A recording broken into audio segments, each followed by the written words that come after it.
Welcome to the Lost in Transition podcast. I'm your host, Chris Gerard. Hope your triathlon training season is off to a good start so far. I've enjoyed the last couple episodes, the roundtable with Derek and Lana talking about planning your race season and preparing for an individual race. Coming up next week on the show, we'll be talking about how to actually race the race that you're in, and some race planning and execution strategies, and then also look at what to do after the race so that you can use that experience and adapt your training and everything like that to have more success in the future. So the third and final installment of race planning is coming up next week on the Lost in Transition podcast. You can subscribe on iTunes, Stitcher, Google Play, the TuneIn Radio app, and on YouTube. All of those places offer the podcast. You can also listen at the website, losttransition.com, Facebook and Twitter for the social media updates. Let us know what you'd like to hear on upcoming shows or any guests that you might like to hear from, and we will do our best to get that in your podcast feed coming up shortly. Tonight, our guest, Susan Lacke. You may know her from her columns in Competitor and Triathlete magazines, and she's also just written a new book, Life's Too Short to Go So Fucking Slow. She is an absolute hoot, and one thing that you may not know about her is that she's also deaf. So what we did for this podcast is she recorded her answers to my questions at the Velo Press headquarters in Colorado, and I'm recording the questions actually after the fact. So we did our best to edit it together to make it to flow very nicely. But if you hear any delays or pauses on my part or anything that doesn't seem to line up quite right, definitely blame it on me in the post-production. Glad to have Susan with us here on the other side of the break on the Lost in Transition podcast.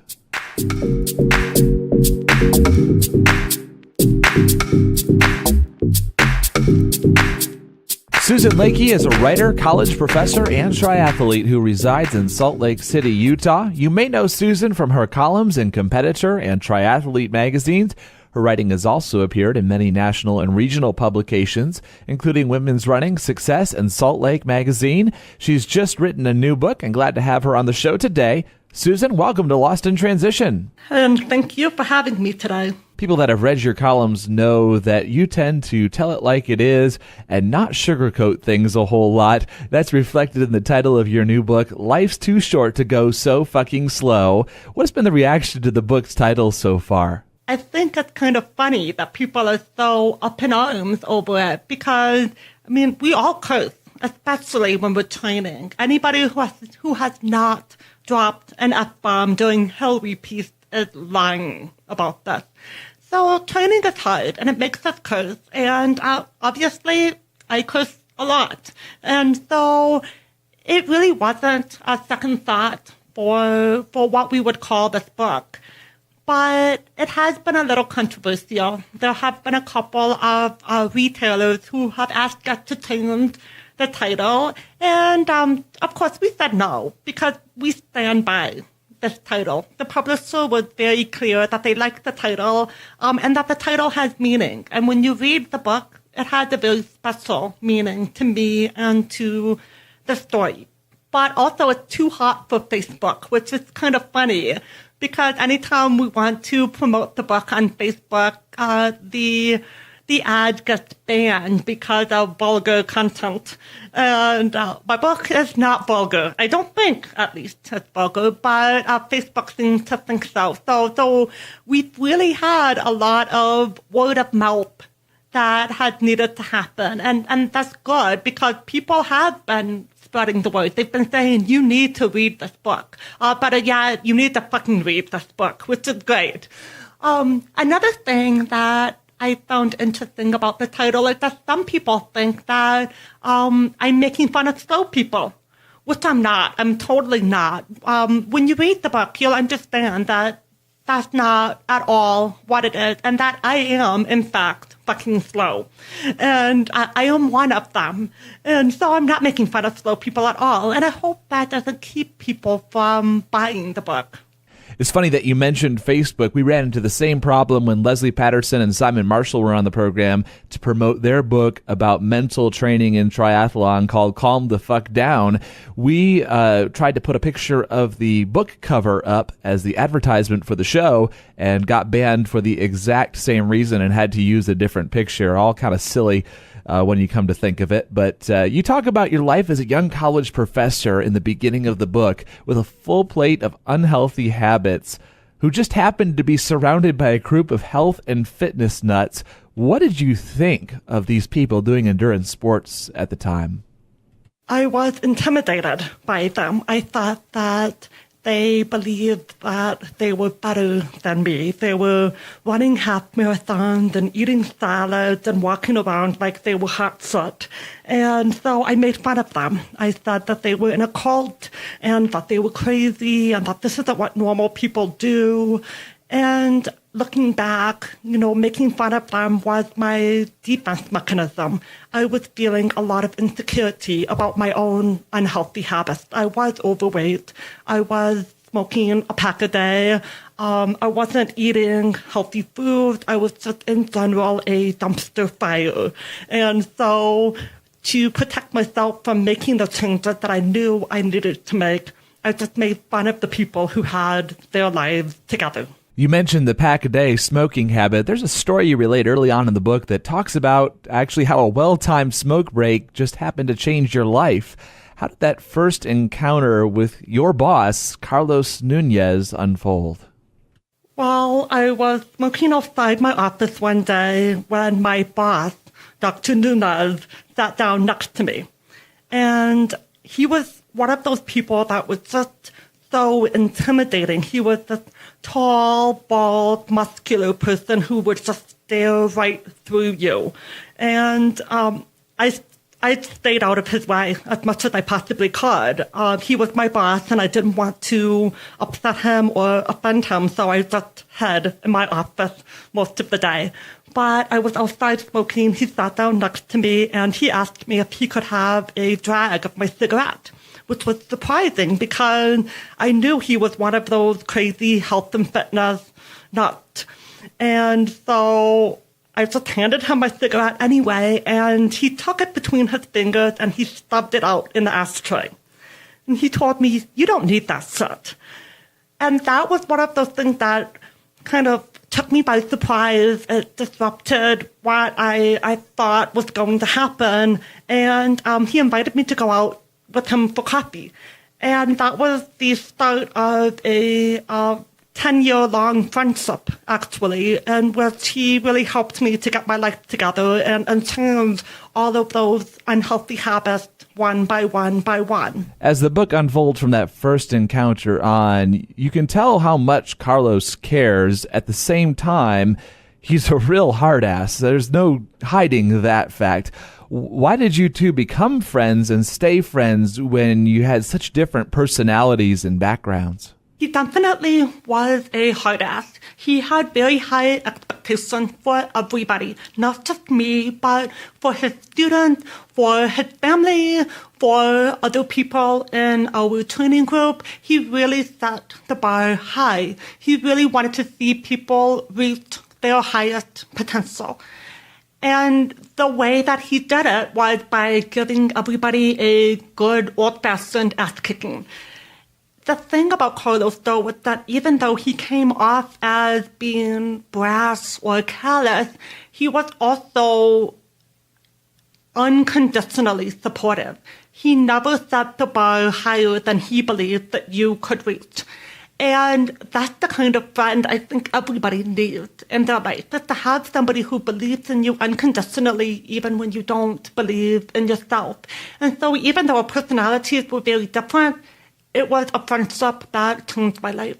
With Carlos's help and, shall we say, unique form of encouragement, you ended up doing your first triathlon. What was that race, and when did that happen? And at what point did you know that endurance sports had just become an integral part of who you were?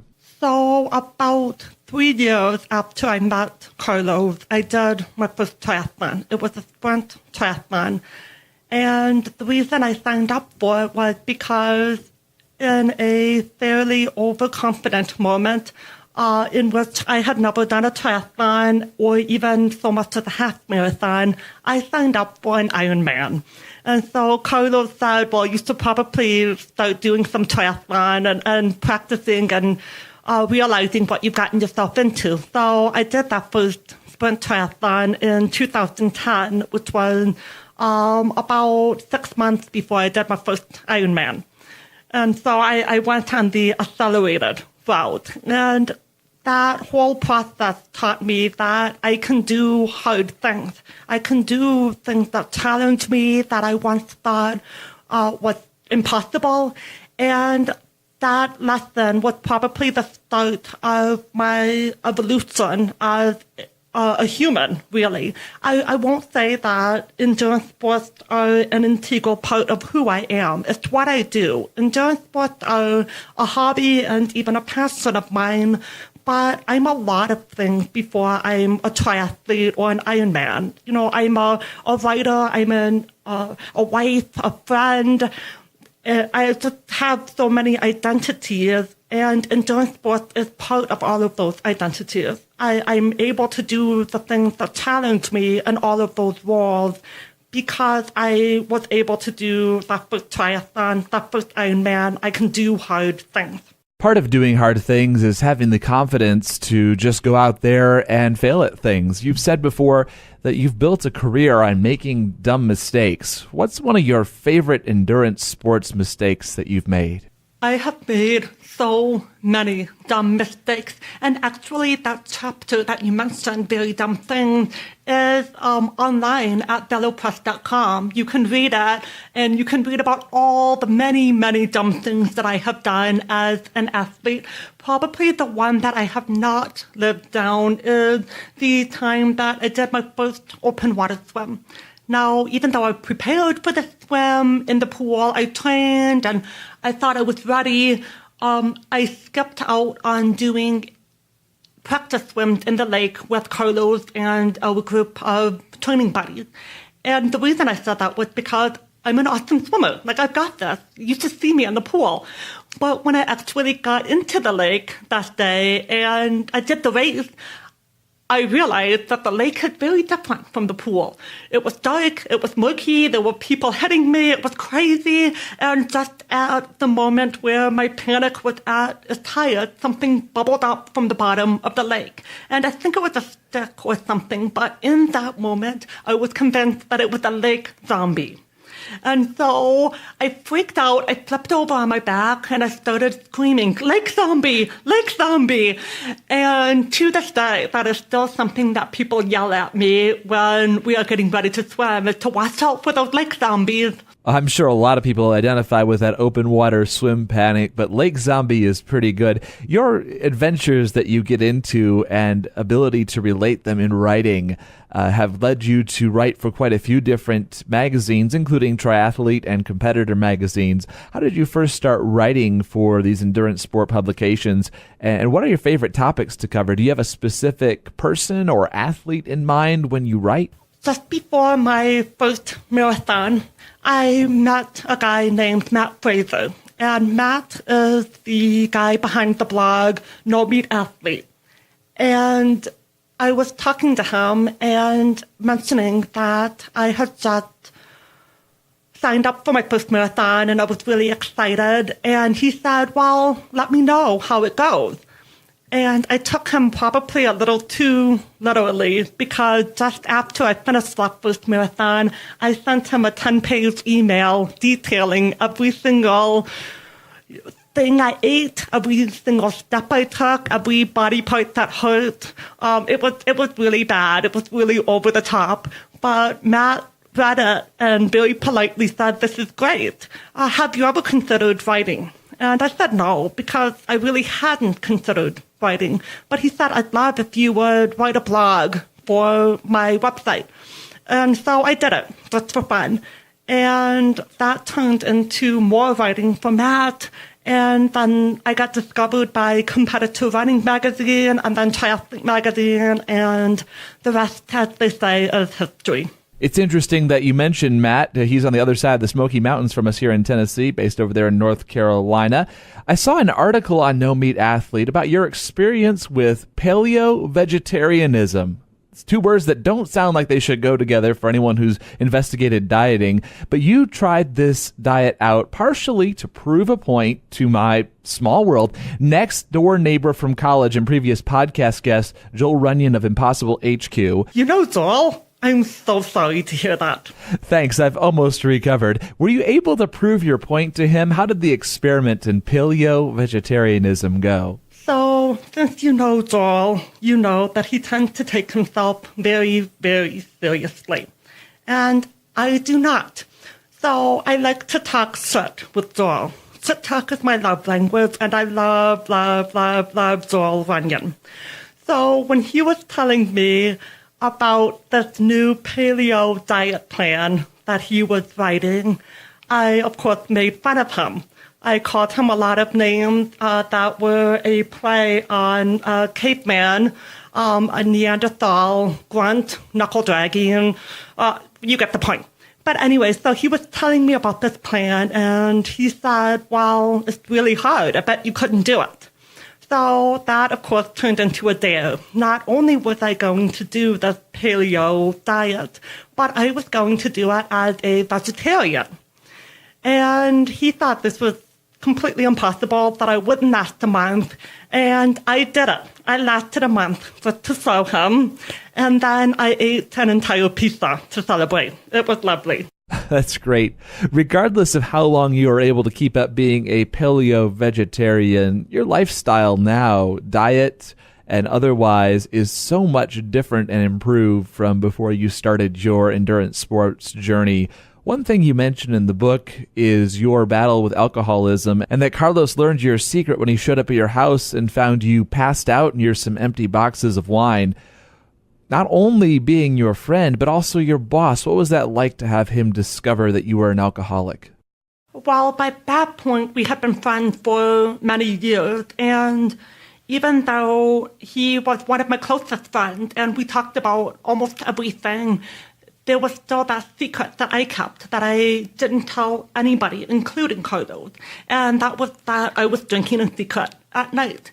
And I was doing it because I was dealing with a lot of insecurities, a lot of anxiety, and alcohol helped me feel okay. It helped me feel calm. It helped me feel settled. But the thing about alcohol, with me at least, is that once I start, I can't stop. I have no off switch. And so I would drink myself into these blackouts. And during these blackouts, I would do really stupid things, including text people random gibberish. And there was one night when Carlos was on the receiving end of one of those texts, and he was really concerned about me. So he used a key that I had given him for emergencies to let himself into my apartment.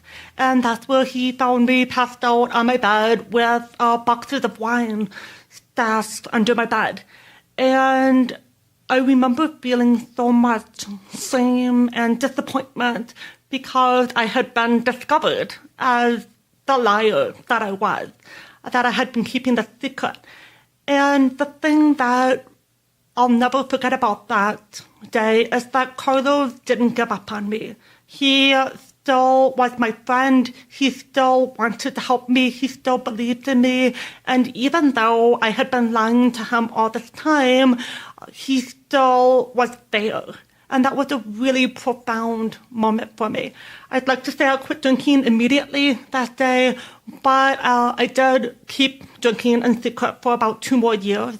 But when it was time for me to quit, when I did need help, Carlos was the first person that I went to.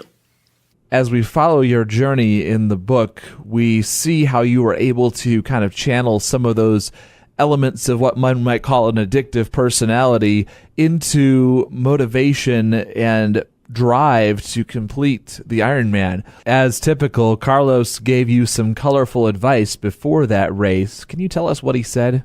He said, eat, pace yourself, and don't be a dumbass. Carlos was the type of guy who did not buy into the idea that Ironman was complicated. he felt that anyone could do an Ironman so long as they just followed those 3 rules. Eat, pace yourself, and don't be a dumbass. If you were willing to do the work, if you were willing to train, if you were willing to show up and respect the distance and the process, you can achieve the Ironman. And so that reminder to me before I did that Ironman, eat, pace yourself, don't be a dumbass, is actually something that he taped in a note on my bike before the race because he knew I very often forgot to do those 3 things. As you're training for that Ironman, we're also following in the book the journey of Carlos, diagnosed with colon cancer that came on very aggressively. And you write about, both in the book and in some of your columns that you've written, about how he did his best to keep as active as possible, to be there for his family, and how you drew a lot of inspiration for how he did battle with that. Unfortunately, he did pass away from that disease a couple years ago. And you write about, after completing the Ironman, that you actually threw your bike off of a bridge in his honor. Tell us a little bit about how that came to pass. I did throw my bike off of a bridge after doing an Ironman to honor Carlos. And it did not go the way that I expected it to. It did not go the way that I trained for it to happen. It's still an experience I will never forget, but it's one I don't wish to relive. And so with that experience, I decided that I was done with Ironman triathlon. I still do triathlon. I just did a half Ironman this past summer, and that was wonderful. But I'm also looking for other different challenges that don't involve 140.6 miles. What do you think Carlos would think of the book? It's funny because the book comes out on the 2-year anniversary of his death. And that wasn't something that we planned. It's something that just happened. And it's kind of a neat coincidence. And I think he would be surprised and amused at the fact that there was a book about him, and also that people are so inspired by his story. He would probably call everyone a dumbass for being inspired by it, but I think secretly he'd love it. You must admit that would have been a hell of a blurb for the book, though. You're a dumbass for being inspired by this Professor Carlos Nunez. But it was great that you're able to memorialize the life of a man who obviously meant so much to so many and was able to influence so many lives, not only in the endurance sports community, but also as a professor with his students and colleagues, and obviously left a lasting mark on the lives of his children and others that loved him as well. And you mentioned, obviously, that we've kind of established that you're done with Ironman. 140.6 is crazy, but you've got to have some goals on the horizon, I'm sure. What's a race that you would really love to do and just haven't had the chance to yet? I'm told that the Boston Marathon is the race to do.